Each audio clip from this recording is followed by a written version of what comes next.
భారతదేశానికి రైలును తీసుకురావడం ఆంగ్లేయుల ఘనత? అస్సలు కాదు. నానా జగన్నాథ్ శంకర్ సేత్ ఈ పనికి చొరవ చూపిన మొదటి వ్యక్తి. నానా ఓ స్వర్ణకారుల కుటుంబంలో జన్మించారు మరియు వ్యాపార కుటుంబం కావడంతో వారు చాలా ధనవంతులు. ఇంగ్లాండ్లో మొదటిసారి రైలు నడిచినప్పుడు అది ప్రపంచవ్యాప్తంగా వార్తల్లో నిలిచింది. ఈ వార్త నానాకు చేరినప్పుడు ఈ రైలు తన గ్రామం, నగరంలో కూడా నడవాలని ఆయనకు అనిపించింది. నానాజీ సాధారణ వ్యక్తి కాదు. ఆయన వ్యాపారం చాలా పెద్దది. చాలామంది బ్రిటిష్ అధికారులు ఆయన ఆశ్రయంలో ఉండేవారు.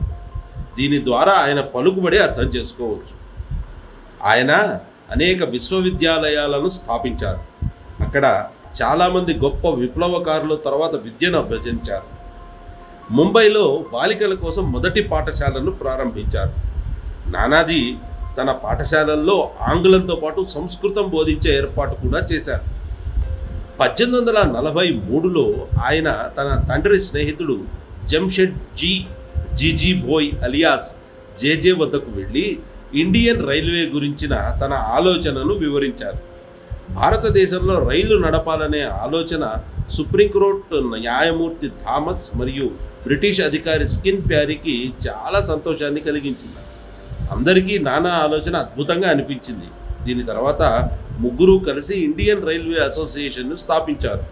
అంతకుముందు ఆంగ్లేయులకు రైల్వేల పట్ల అలాంటి ప్రణాళిక ఏదీ లేదు. నానా మరియు జేజే వంటి ప్రభావవంతమైన వ్యక్తులు ఈస్ట్ ఇండియా కంపెనీకి తమ సూచనను ఇచ్చినప్పుడు వారు చాలా ఆలోచించిన తర్వాత ప్రభుత్వానికి దీనిపై పని చేయమని చెప్పారు. వారు ముంబైలోని పెద్ద పెద్ద వ్యాపారులను ఈ ప్రాజెక్టులో చేర్చుకుంటూ గ్రేట్ ఇండియన్ రైల్వేస్ అనే కంపెనీని స్థాపించారు. ఈ కళ 1853లో ముంబై నుంచి థానేకు రైలు నడిచినప్పుడు నెరవేరింది.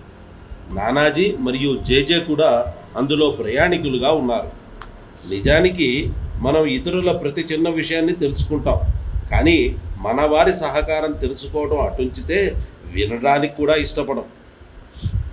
మరిన్ని వీడియోల కోసం ఈ యూట్యూబ్ ఛానల్కి సబ్స్క్రైబ్ చేయండి.